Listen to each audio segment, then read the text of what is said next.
YouTube, it's Alex with Healthy Hectic Kitchen.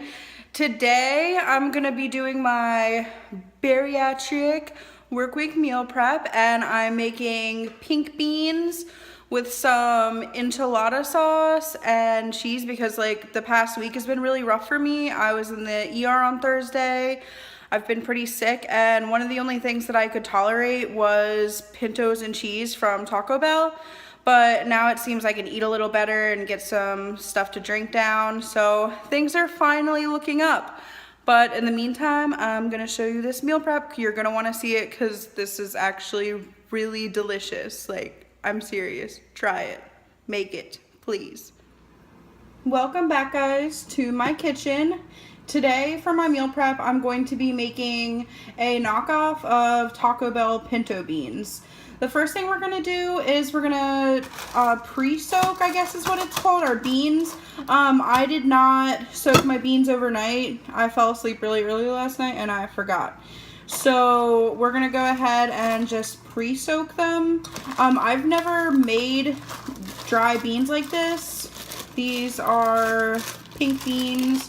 Just got Walmart, great value brand.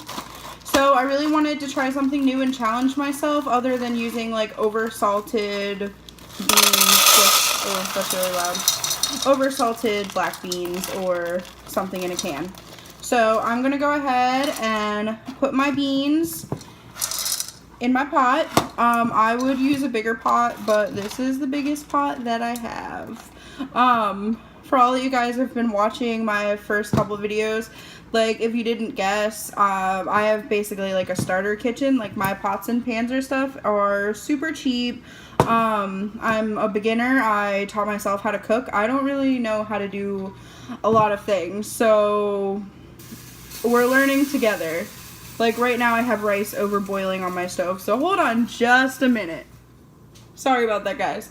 Okay, so I'm back, and while I was gone, I just put about 2 inches of water in this pot.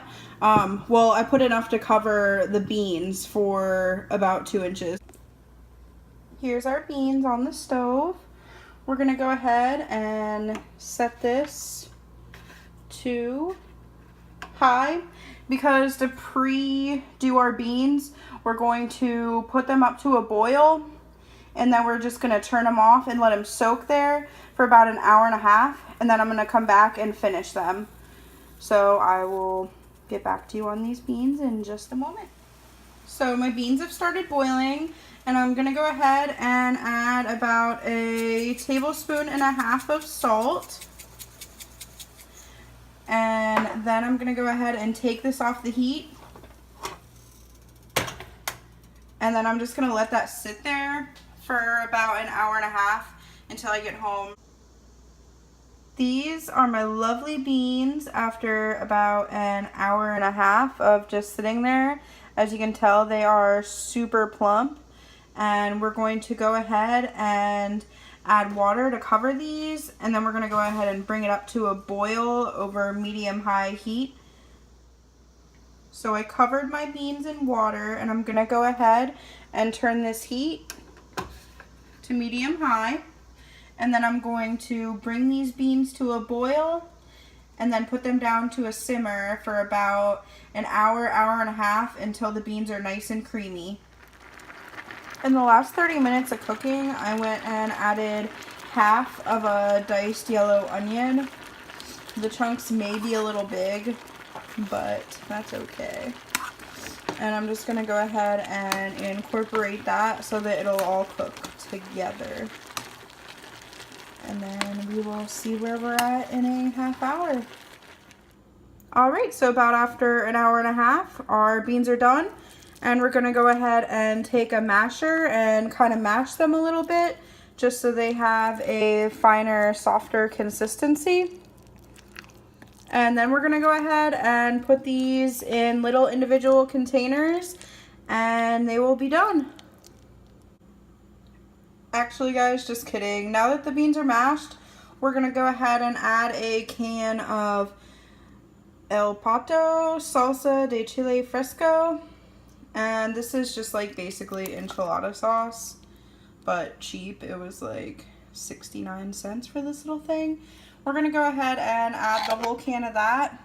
And now we're gonna package them up individually and add a little cheese to them, and I will show you the finished product. So guys, I'm wrapping up here. I packaged all my beans. I made 4 of these with a little bit of reduced fat Fiesta blend cheese. These are 4-ounce containers, but I honestly don't know if I'll be able to eat all this. Maybe. But I had like a bite of them to taste test them, and I'm like full from that one bite. But they are so good. Like, please go make these like now. And they make so much. I have 4 of these for my meal prep. And then I have this whole thing and this whole thing. Like, I don't know what I'm going to do with all these beans, but they're so delicious. They would be so good in like some tacos or something. Just by itself. It's just like the beans and that sauce. And I also, during the cooking process, I added a few shakes of Cajun seasoning and some bay leaves, but they have so much flavor and they cooked so well. So please go try this. Let me know if you do and tell me if you like it. But please subscribe to my channel, Healthy Hectic Kitchen, to see more videos just like this, and have a great short week.